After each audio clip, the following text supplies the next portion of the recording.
Alors aujourd'hui, on va attaquer une grosse matière. On va utiliser trois logiciels. Nous allons utiliser Capture One Pro 21. Ensuite, nous utiliserons Affinity Photo. Et pour finir, nous terminerons avec Luminar AI, juste après le générique. Bonjour à toutes et à tous, mon nom est Dikinol. Si vous débarquez pour la première fois sur ma chaîne YouTube, je vous souhaite la bienvenue. Ici, on parle de post-production créative et traditionnelle. Et on parle bien évidemment de photographie. Et par ailleurs, n'oubliez pas d'aller voir mon site internet aussi également.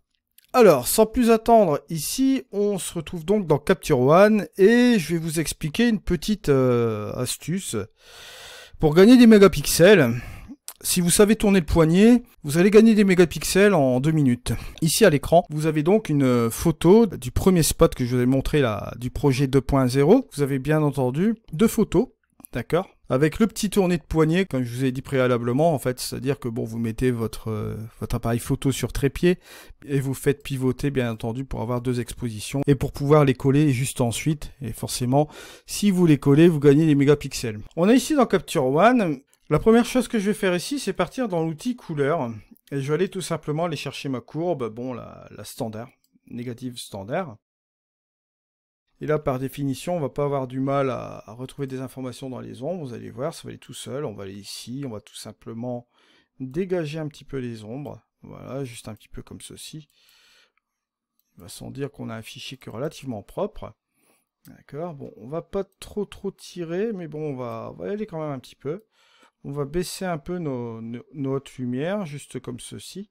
Je vais aller chercher ici ma balance des blancs. Je vais prendre la pierre qui sera plus ou moins juste ici, hein, une valeur gris neutre, quelque chose comme ça. Voilà, on retrouve une colorimétrie assez plus intéressante comme ceci. Bien sûr, si vous trouvez que c'est un petit peu trop vert, on peut, hop, revenir un peu sur ce curseur-là, et on a une balance des blancs, on va dire, qui est pas mal comme ça. Bon, une fois que j'ai fait cela, bien sûr, ce que je vais pouvoir faire, c'est peut-être monter aussi la luminosité par ici. Et là, pour ce faire, tout simple, je vais employer ici mon curseur de luminosité pour arriver un peu sur ce stade-là. Je vais laisser une petite gap là, sinon ça va brûler au niveau de mes hautes lumières, et c'est pas vraiment ce que je cherche. Donc on est sur quelque chose de pas mal, je vais pas prendre quelque chose de contrasté volontairement, puisque vous allez comprendre un peu ma démarche après. Bon, une fois que j'ai fait cela, bien sûr, ce que je vais faire, je vais copier mes trucs ici, et je vais le mettre sur la deuxième exposition, bien sûr. Et là, regardez, on se retrouve avec deux expositions qui sont relativement intéressantes, d'accord ? Voilà, on va garder cela comme ça. Alors, la chose que je tenais à vous dire aussi, parce que bon, on est dans Capture One, et c'est un petit épisode que je voulais vous faire aussi spécialement là-dessus, c'est que là, vous avez toujours vous avez l'impression qu'il y a toujours un crop qui s'applique sur les photos. En fait, non. Si on va dans l'objectif, vous allez remarquer quelque chose. Ici, vous avez la déformation qui est là. La distorsion d'objectif est rectifiée automatiquement dans Capture One Pro 21. Maintenant, si vous voulez retrouver la distorsion, il vous suffit simplement de revenir à 0 et hop, regardez, boum. Vous retombez bien sûr sur la distorsion originale. Et si on remet à 100, regardez, hop, voilà. Là, la correction est faite et forcément, vous avez cette impression de crop qui est faite directement sur cette image. Deuxième chose, on a ici la correction de diffraction. Si je vais par exemple ici, regardez, je vais faire la correction de diffraction, hop, je vais apporter un petit peu plus de netteté à mon image. Vous voyez, ça va se voir directement ici. Ça apporte son petit lot encore en plus dans Capture One Pro 21. Là, à F11, vous ne verrez pas grand chose. Mais si vous employez quelque chose à F16 ou F22, par inadvertance, vous allez utiliser cette ouverture-là, vous avez cette petite correction de diffraction qui peut vous être utile. Voilà. Ça, c'était le petit truc que je voulais vous faire savoir ici. Donc, la correction de diffraction et forcément le petit crop. On va prendre les deux variantes qui sont ici.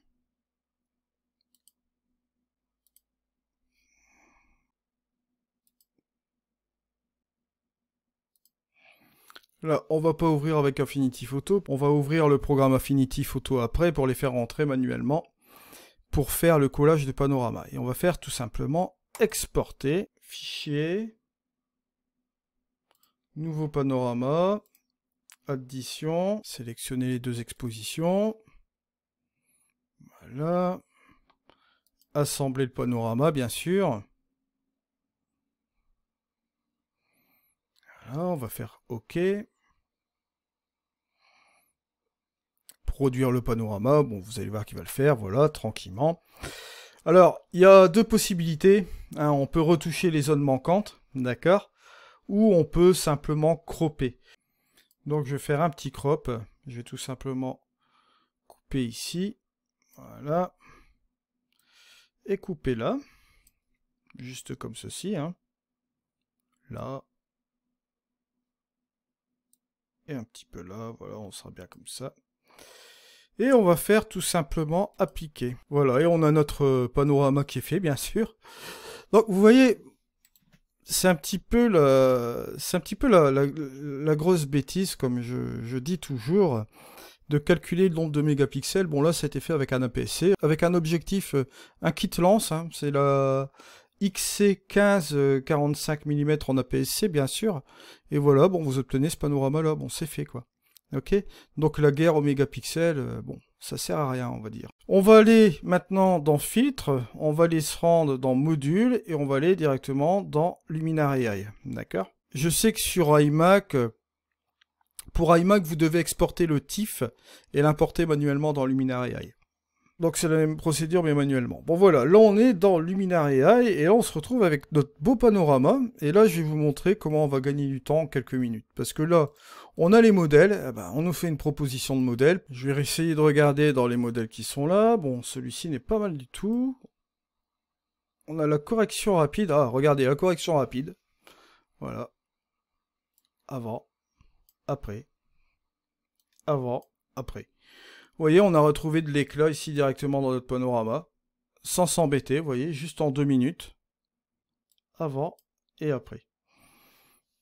Juste comme ceci, et vous pouvez aussi revenir un petit peu en arrière avec le curseur juste comme ceci, et peut-être le reprendre, on va dire, allez, juste un petit peu comme ceci, et vous avez, regardez ici, la différence entre le avant et le après.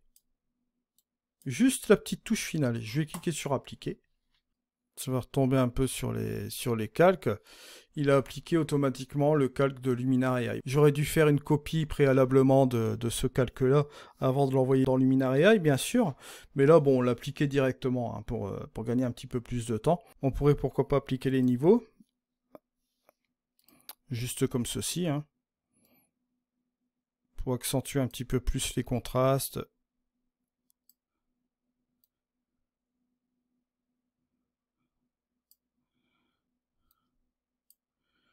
Juste comme ceci peut-être, on va regarder avant, après, ouais, ça peut être pas mal.